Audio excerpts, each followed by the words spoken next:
Booker for the win. Yes!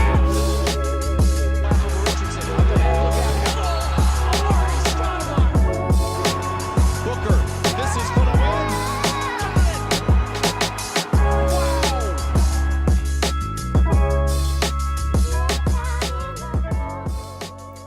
win. Welcome back, everybody. Welcome to the Valley Podcast. Man, you guys are gonna have to give us a break tonight. This is our first time podcasting in a little while.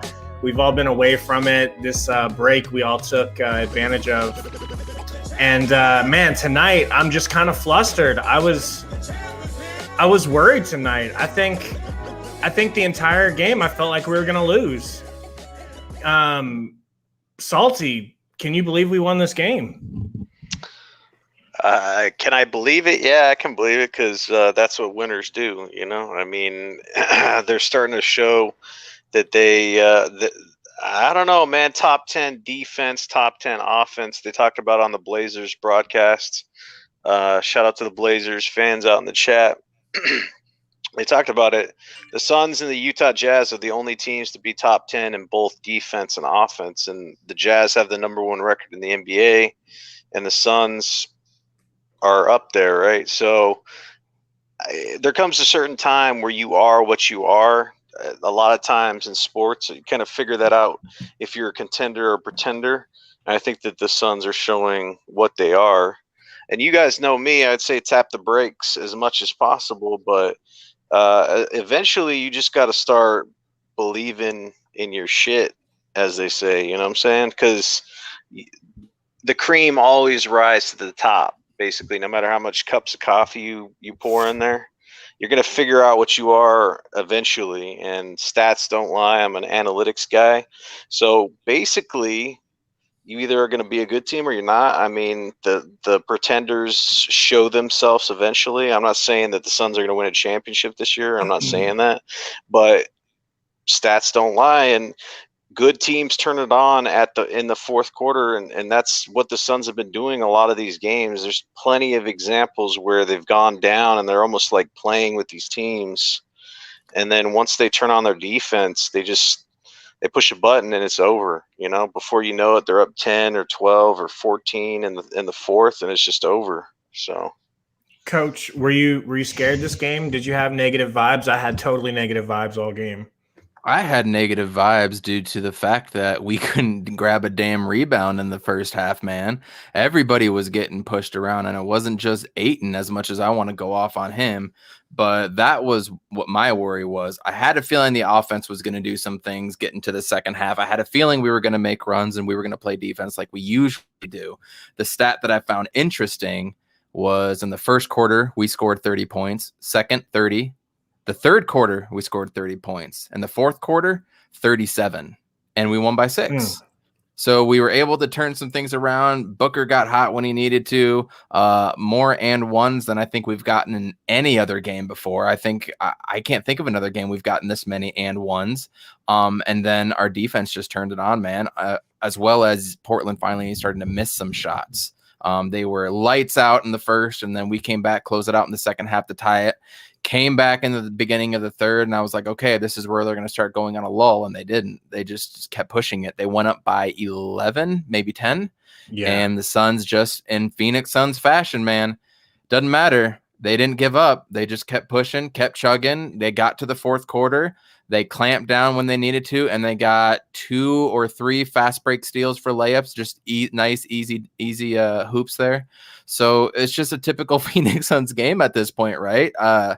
I want to know who said it in the chat that we are a fourth quarter team. I want to say it was Iverson Vlogs. I could be wrong, and I don't want to give props where props are due, but whoever said that this is a fourth quarter team, man, you nailed it. We are becoming a fourth quarter team. Again, that scares me, but what an effort. And I think the biggest takeaway is that a lot of people are kind of slotting us in the 4-5 seed along with Portland, and we just got that tiebreaker over them. And I think that's a really, really huge thing. Good point, victory, bro. But I am going to pump the brakes. We ain't there yet, you guys. We're not there yet. Reese says Campaign cooked us, man. Campaign is one of our little specialties, one of our little X factors. If Cam Payne can be himself in the bubble, and he had an ankle injury, it kept him out for a while. Sometimes people don't really understand what that does. It can zap you, and it can take you out of your rhythm, and it takes a while to build up to that high level of play. And I think we're seeing it a little bit more often than not, right? I mean, he's been better as of late. He's healthy. Right. We're talking about Cam Payne. Yes, sir. Right. Man, I call that guy the Rat Man because he looks like a rat pretty much, but that doesn't have anything to do with Master Splinter, you were saying. Splinter, yeah, that doesn't have anything to do with it. But he looked like Bubble Cam tonight, man. Dude was money. He was ripping people. I think he had a steal or two. Very active hands, lighting threes up, just very fluid. Probably the best I've seen him since the beginning of the season or in the bubble. Like I said, that's the guy that Gabe was saying that could be the future starter at point guard. Oh, but everyone laughed at me. Everyone scoffed. I'm still laughing at you. I'm still laughing at that. All I said was that I want Cam Johnson to have a crack at taking the reins from Chris Paul when he leaves. You can't even say his name right. You just said Cam Johnson. We got a lot of Cams. All right, and I've had a lot of coffee. It's going to be a while, all right? Buckle up. Kind of going on the point guard thing, though, E'Twaun Moore only had 5 minutes tonight, and Monty was talking about how we're going to really tighten up the rotations, and so this is kind of what we're going to see going forward, I think, unless we make a move. With Cam Johnson back, I don't know if we're going to see E'Twaun Moore at all, man, because that's okay. Cam he stays Master ready. Splinter Payne, Cam Master Splinter Payne was Bubble Payne, and that was definitely one of my key takeaways. This is the first game since before his injury in Detroit in January where he actually looked like himself, right? This was it. It's good to see. PJ Tucker looks like he'll be gone news. We'll get into that later. We'll get into that later, but that's one of the things going on. Also, there's Drummond talks heating up. We're going to get into that later.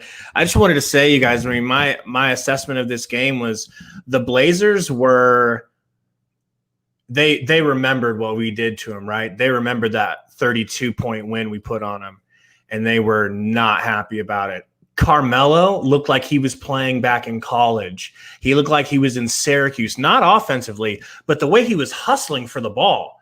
I have never seen him go after the ball and play to the whistle the way that he was doing tonight. He had pride. Dame had pride in that loss that they took to us, and they were not going to go away by 32, and I knew that was going to be the case. But it really felt like a win for the Blazers through 3 quarters of this game, man. I mean, I was genuinely nervous the whole time. I felt like, wow, this is their revenge game, and I felt like they earned it. I was seconds away from just tweeting, hey, hat tip, you guys have earned this win. But then what Chris Paul has done for our team, shout out to Tim, Chris Paul has turned our team into like a heavyweight boxer that takes shots and has a jaw and just takes your best shot. You give us your best shot, but you're tired now. And we still have energy. We still have Dario coming in and playing the small ball 5. We've still got reserve after reserve. Crowder hitting the threes tonight. Cam Payne hitting the threes tonight. Didn't even have Cam Johnson. McHale hitting the threes.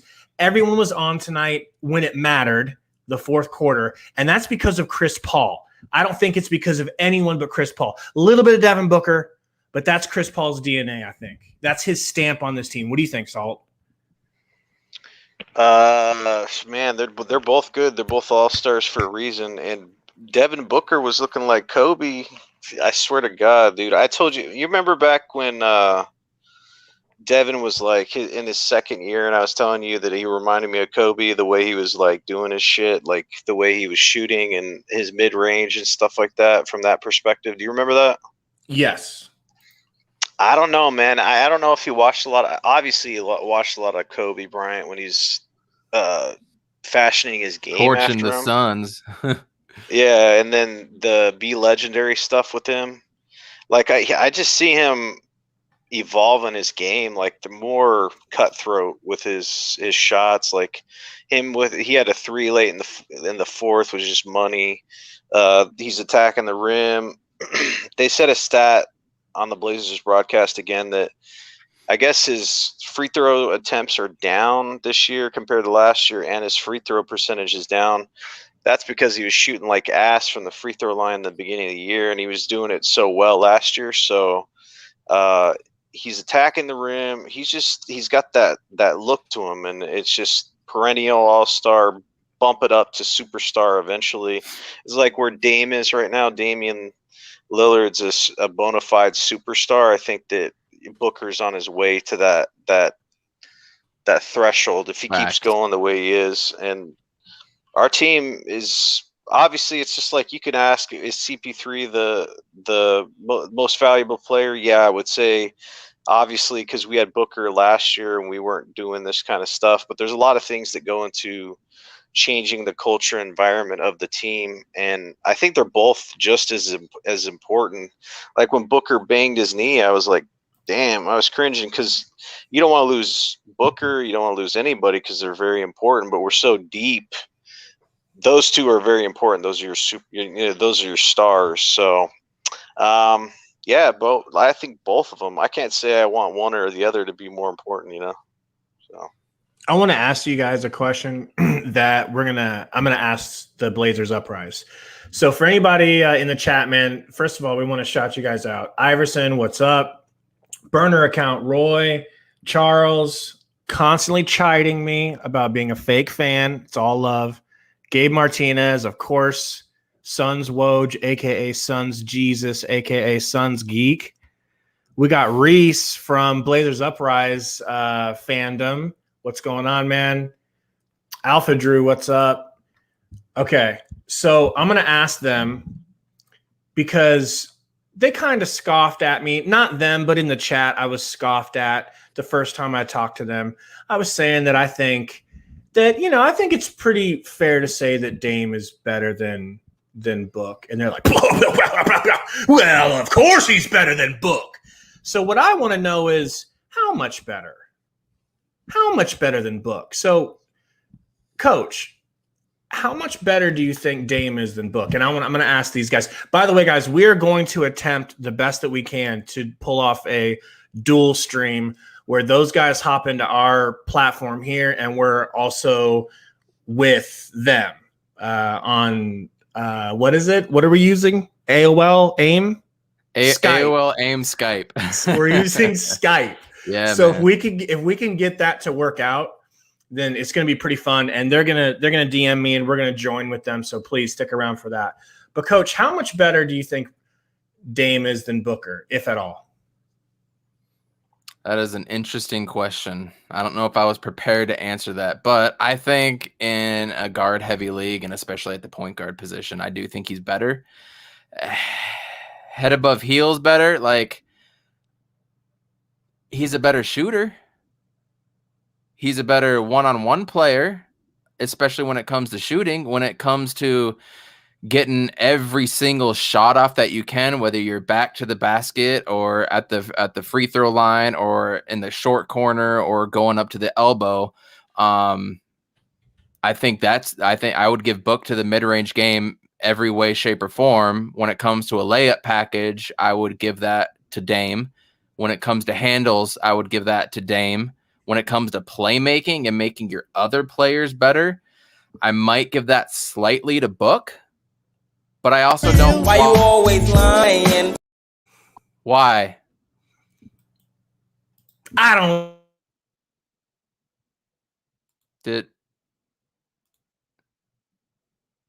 Did we just lose him? Just don't tell him he's muted. It's okay. He's yeah. Just have him keep going.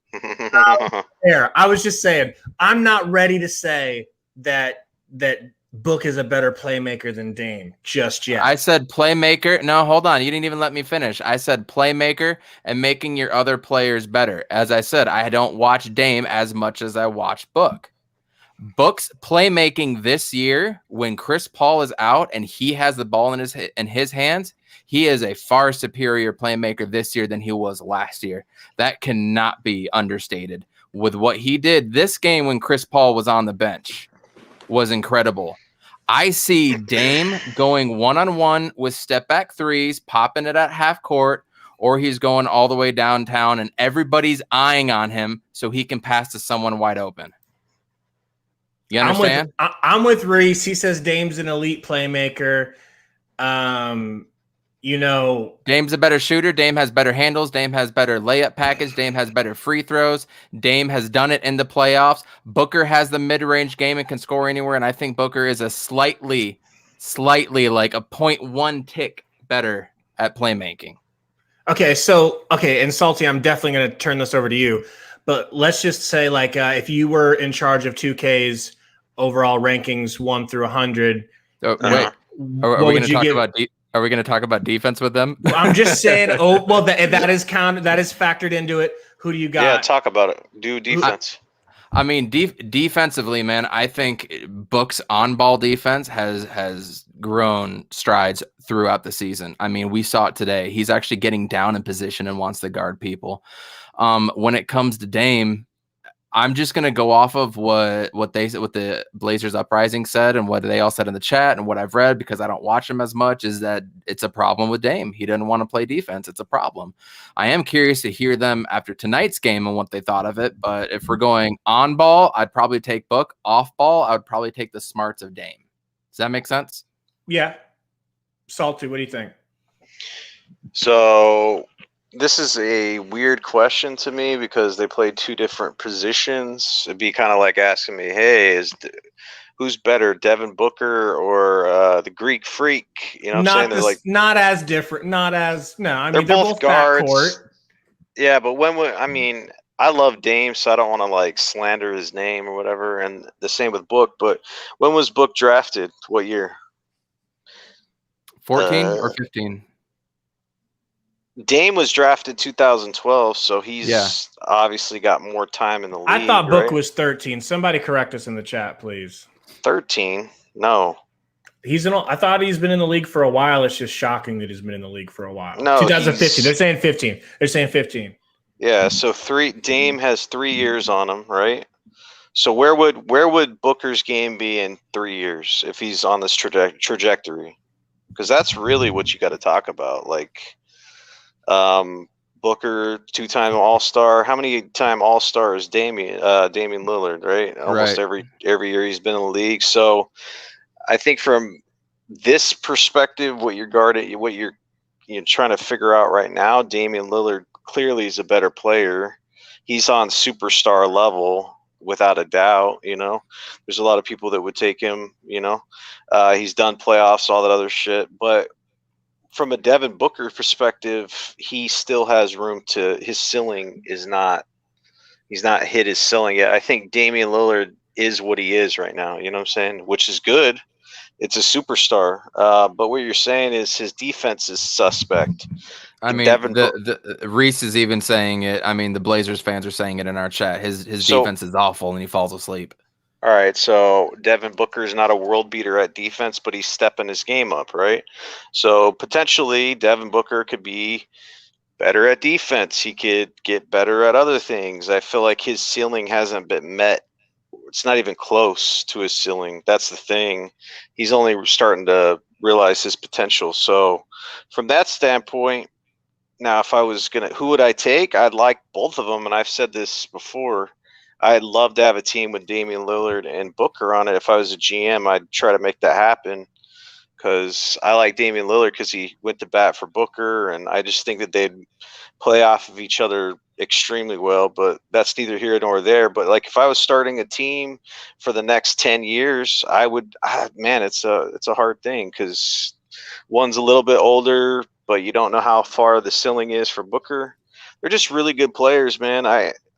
I've already answered your question. Damian Lillard's is better right now, but I think Booker's ceiling has potential to be even better than Damian. If that makes sense. So that's my answer. Well, you got anything else on that, Coach? I'm looking at the shooting percentages because it's looking like Book's overall field goal percentages are way higher, but Dame also takes a lot more shots per game. He's the guy that's got the ball in his hands, but he shoots a lower rate. He's a better 3-point shooter by about 2%. And it's surprising me that Booker's 3-point percentage is actually better this year than it was last year and the year before. His third year in the league, he shot best at 38, but now he's at 36.2. So I think shooting wise, pure shooting, I would still probably give it to Book. In game, step back, half court, all that stuff. I mean, we're gonna give that to Dame. Period. They're both superstars, man. Devin Booker is about to be a superstar next year, and people are going to realize it, especially after the playoff run that we're going to go on. And they're going to see it nationally for the first time. And next year, we're going to have 50 some odd games on NBA TV, ESPN, and TNT. So it's going to happen next year. And it took some time for Dame as well, too. And Dame needed LaMarcus Aldridge, remember. 5 years ago, when LaMarcus Aldridge was scoring 35, 40, 45 points a game in the playoffs, he needed him really bad, and Devin Booker needs CP. So it's just an interesting correlation between the two. But right now, I would pick Dame just because he is the superstar. For the future, I'd pick Book, just like Salty said. So I'm in agreement with Salty for sure. Man, that's tough. And I don't even feel like answering that question because I don't think you guys are gonna like the answer. I just think I think Dame is, I was the one saying do not trade Book for Beal. I said I like Book because he's taller. I like him just because he's our guy, and I'm trying to ride with him. And I just think that Beal isn't good enough. I've been on Book's side, but I just feel like Dame has that little. I don't know. I don't know, but I'm glad that we're in the position that we're in where we don't need him because we have CP3, right? We don't need a point guard. We're taken care of. So here's the thing. Game on the line. Whoever it is drives into the lane and goes up for a 2, but at the last second passes out for a wide open 3 at the top of the key. We all know Book ain't hitting a wide open 3. Dame probably would. Dame ain't missing, dude. Iverson just hit a point, man. He can make every single shot with 2, 3, 4 guys in his face, but once it gets wide open, I don't know what happens to Book, man. He focuses more or something, yeah. Presses, I don't know. Man, so Salty, did you feel like Cam Johnson was missed more than we thought he would be missed? You hear Cam Johnson's not going to play. It's like, all right, that's fine. We got other people. We got Dario. Bro. I didn't even notice he didn't play. Is that really bad? Is that bad?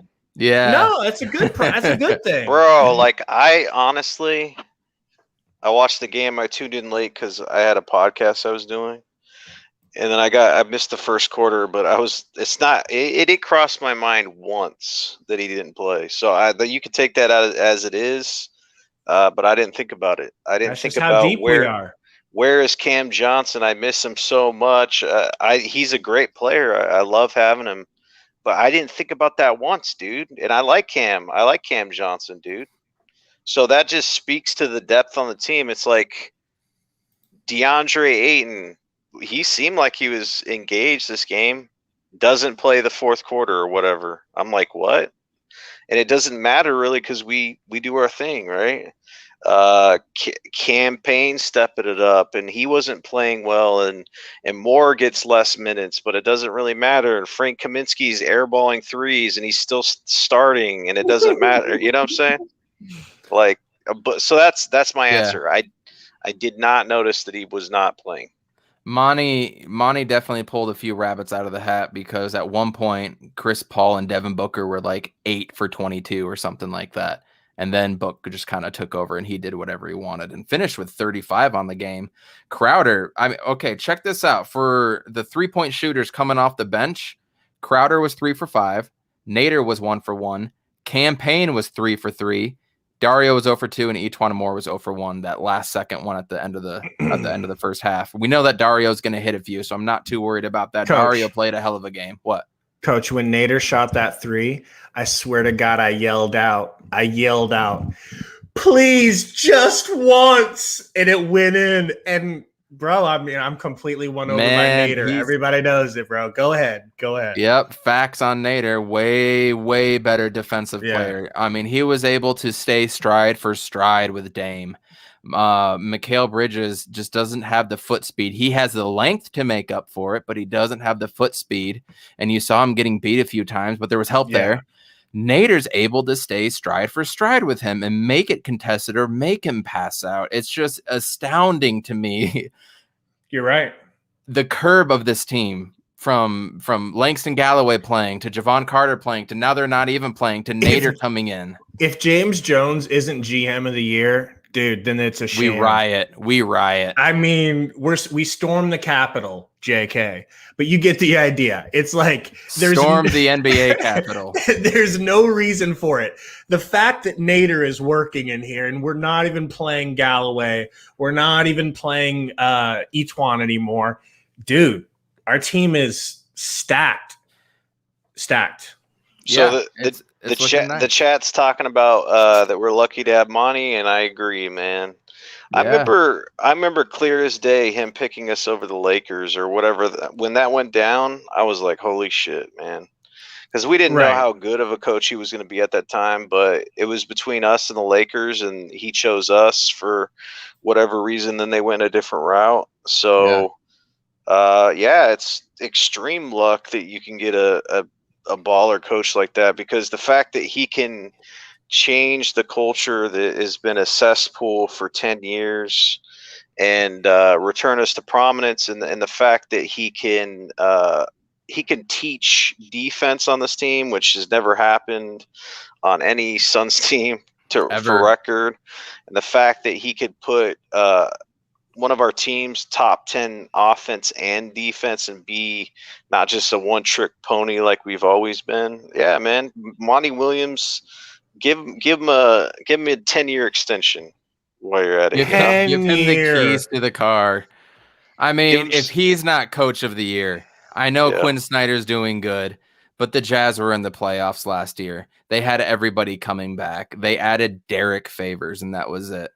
What did we do? We got Chris Paul, hasn't been in the playoffs in 10 years, and look at us with the number 2 seed. Like, come on, man. If it ain't him, I don't know what everybody else is. Then all that means is records are sexy, right? That's it. It's all about the record, and just like Mike Budenholzer getting it with the Hawks. They weren't that good. They just had a hot streak, man, and they got exposed. Big difference. This team plays defense. The Jazz, I think they're going to come down to reality, right, Salty? I'm not the only one there. They kind of already are, right? They're falling. We've all but caught up. Sorry, I'm doing all kinds of shit around here, but you're good. Man. Have the Jazz fallen down to earth, man? I think the biggest, I don't know, slap in the face is the fact that they were picked last in the All-Star game, and like nobody wants to play. You know what I'm saying? Like they're getting picked. Their Jazz players are last, and then I don't know, man. The Jazz just, they don't really scare me. So if they're number one, they're number one. I could definitely see the Suns beating them in the playoffs, or anybody else beating them. You know. So I completely agree, and that's where I'm at with this. And I just think that this team is, I just think this team is more capable to go on an extended run as opposed to Joe Ingles and Derek Favors, and you know what I mean.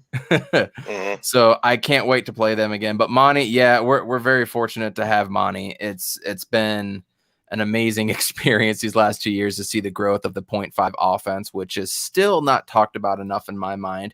And then James Jones finding the perfect people or perfect players to place into the system. It's been great. And I feel sorry for the Blazers fans who want nothing to do with Terry Stotts. It was an eye-opening experience from a Blazers perspective when Gabe went on with them today, earlier this afternoon, hearing about they hate him. They drop defense. They don't like they their don't do coach. Anything. They hate him. I don't know that's the mainstream Blazers. Like, you know how the mainstream Suns media, for the most part, like the people that are asking the questions to the team, like nobody really talks about that kind of stuff. Yeah. They're kind of like, Blazers Uprise, like they're the ones that talk about the downside of things, and they're the ones that seem to be really in hate with Stotts. And I guess I can't blame them. So are we going on live with them in a minute? Is that what we're doing? So I'm sending them our I just sent him y'all's emails for Skype. Great. And so they'll do it at some point here. So can we talk about DeAndre Ayton? Go for it. First, can we talk about his hair? We never got a chance to talk about his hair. You would want to talk about his hair first. His hair, I have a surprise take. I like his All right. hair. I think his little dreads look dope. Cool. He didn't do anything rebounding. I don't give a shit about his hair. How about that? Bro, he looked good tonight. He was active. He looked interested. He looked engaged. And then Monty was like, yo, I'm going to He was 40 so chest. good. He was so good to the point we had to sit him the whole fourth quarter. We didn't have to sit him. We didn't even have to sit him. Didn't have to bring him back in, did we? We didn't need him against their big center that they had. Like, what's the point? 11-4. 11-4. That 11-4. It can see, bro. If he would have played in the, he sat the whole fourth quarter, and it was just a chess move. He didn't have to. He could have played Ayton, and we would have won. Bodied by Enes Kanter 3 or 4 times in the first half. CP3 dimed him. Like, if he dimed you this pass, anybody could have made it. CP3 threw it. He was like a little bit past half court, I think, or whatever. Lobs it up to Ayton. Just a gimme basket. He fumbles it like he had grease all over his hands or butterfingers. I remember that. I remember that small hands play. It's like that infomercial where they're like, all right, and they're fumbling shit and dropping it all over their car, and like it's just like his hands just are ass sometimes. Dude, he has the trashiest hands for a big dude I've seen since I can't even think of something. Alton Ford, our 2002 second-round draft pick that never played. I don't know. He is trashy with his hands. He doesn't roll correctly. We've said this, and EJ even pointed it out. He doesn't even put himself in a good position to receive it. Yeah, he can receive lobs when there's 3 eyes on him and nobody's focusing on back there, and so Chris Paul or Book can dime it up to him. His hands are just awful. Even when he got a rebound, somebody poked it out from him. Like he just doesn't have that strength to actually like grab the ball or do it. He has the strength. He doesn't use it. He was not, everybody's saying he was there tonight. He was aggressive, this, that. Okay. 11-4, and coach chose not to play our first round draft pick in the fourth quarter. That says a lot more to me, man. You're telling me the bench guys outplayed him to the point where they pushed him off and said, we don't need you? I know what it seems like, and I'm willing to be wrong, and that's fine. And you guys could very well be right. It just seemed to me that our team is built in a certain way that coach can say, you know what, we're doing the whole small ball routine because I think it's going to work. Ayton, you've been nice tonight. Go ahead and sit, bro. Sarge, it's you. We're just that deep. No, come on, man. Like, he's your number 1 pick. Can we just – there's a term called settling. You know what I'm saying? Like, you're just like, okay, this girl's just like, her teeth are like crooked as fuck. But, I mean, if she closes her mouth and she smiles with her mouth closed, that snaggle tooth, though. Yeah, it's like you start overlooking shit and you're like making excuses because, like, it's like, oh, I mean, he was engaged. That's a great term. Or what are some other buzzwords you can throw out there to explain it? I hate your guts. You guys realize that in the fourth quarter, we were getting the ball to Saric in the low post, and he was scoring or making the right pass 3, 4, or 5 times. Does Ayton do that? No. Saric's balls are about like 50 times bigger and heavier than Ayton's would ever think about being. Because Dario has no athleticism, dude. He can't jump over a dime. And then this dude is fucking, he gets the ball on the post like a man and like backs people up and does some like unathletic move to get a score. This guy would like, if he had Ayton's athleticism and fucking in hops and shit, he would be like the most dominant player ever imagined, you know? So I don't know what to say, man. Just the proof is in the pudding. Like, it's like you're gifted with this shit. We don't go to Ayton in crunch time. That says it all. We gave it to Saric when we were making our run. Granted, during that time, that is usually when the second unit comes in. But Ayton didn't show up, and I've yet to see Ayton do 3 or 4 consecutive back downs in the lane.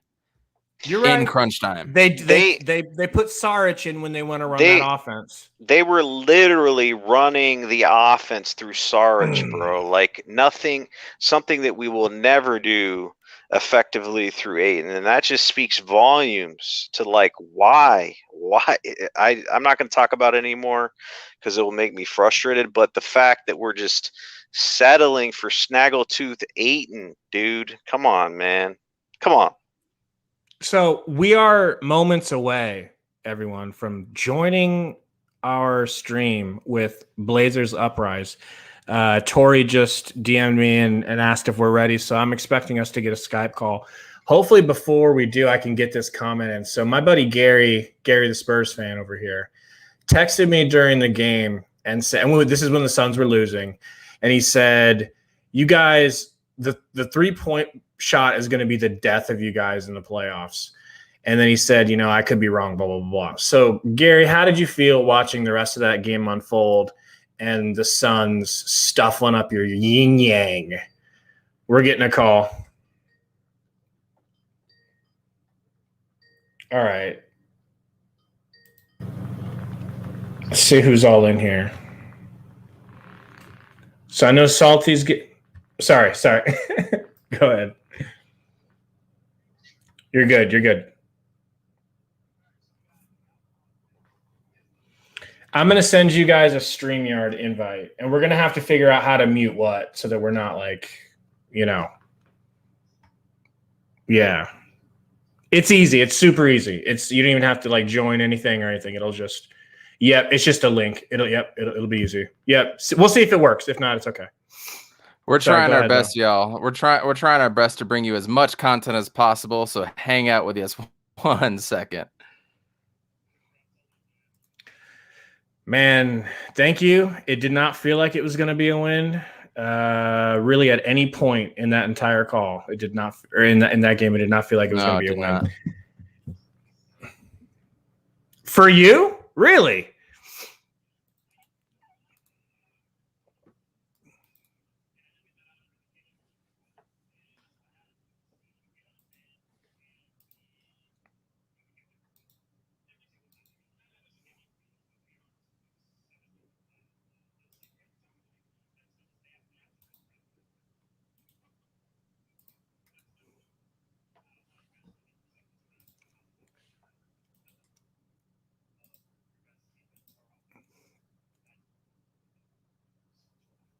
So I just sent you guys Gabe, both. I don't think they can hear us on that conversation. Are they going? Are they going into? I just sent you guys both. Can you guys hear him? No. Okay. Try to get in through. If not, we can all just go through over there on Skype. I'm sure everybody we'll post a link to theirs so you guys can come join us if we have to. We'll hang out here for a minute though too.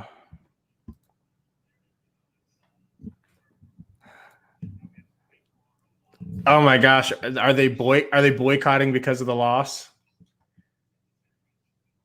Sorry, Salty, can you hear us? Yes, sir. We can hear you, Salty.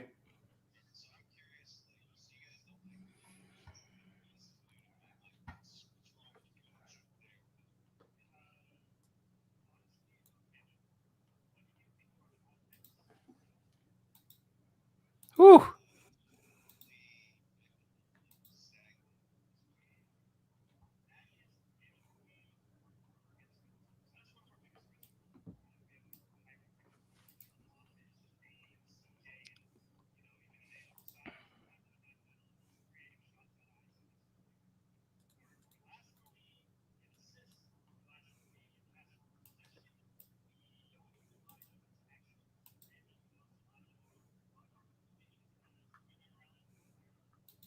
Mm-hmm.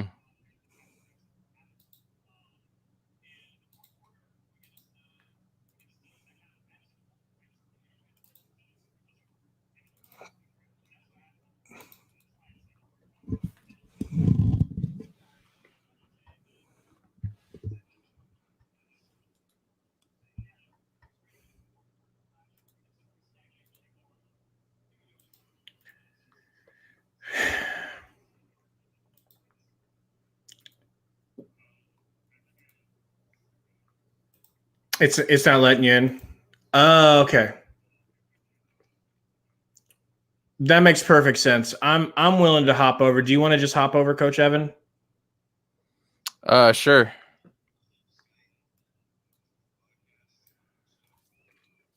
Say that again. I don't think you can do that. Yeah, I don't know. I'll give it a try. I'll give it a try. Should I do it with audio or without audio? Okay. And then we'll meet ourselves on here and talk through that, right?